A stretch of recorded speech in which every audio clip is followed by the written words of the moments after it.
Kaip sukurti WAT failą, kuris automatiškai suteiktų IP adresus, DNS serverio adresus tinklo plokštai. Yra komanda netsh. Geriausia ją yra įrašyti į WAT failą. Taip. Pasileidžiam Notepad programą, spaudžiam failą save as, nurodom pavadinimą static IP bat, parenkam tipą all files ir rašom komandą netsh tarpelis interface tarpelis IP tarpelis set tarpelis address tarpelis tinklo plokštės pavadinimas. Nurodom, kad tai bus statiniai static ir įvedam IP adresą. Taip, tarpelis potinklio kaukė vienu metu galima įvesti. Tarpelis ir gateway'us adresą. Ir Windows XP operacinės sistemose reikia įrašyti vienetą. Windows Vista, Windows 7 to vieneto rašyti nereikia.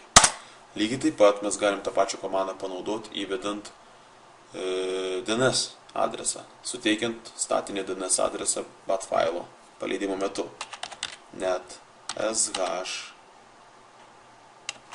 interface IP set DNS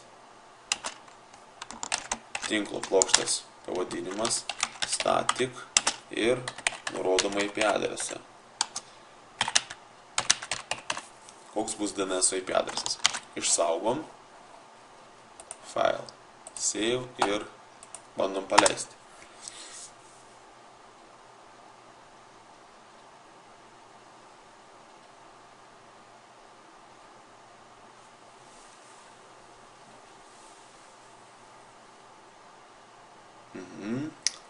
IP adresai OK, reiškia suteikti ir bandom žiūrėti.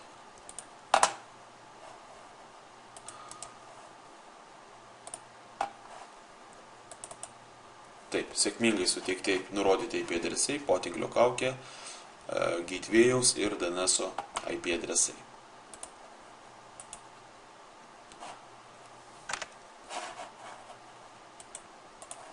Lygiai taip pat galim sukurti WAT failą, kuris atstatytų, kitaip tariant, kuris suteiktų IP adresus automatiniu būdu iš DHCP serverio.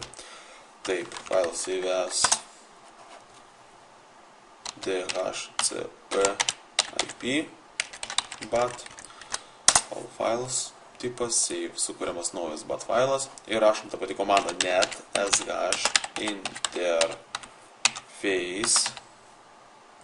IP set address tinklo plokštės pavadinimas DHCP. Būtent nurodom, kad jie bus suteikiami DHCP iš DHCP serverio automatiniu būdu. netsh interface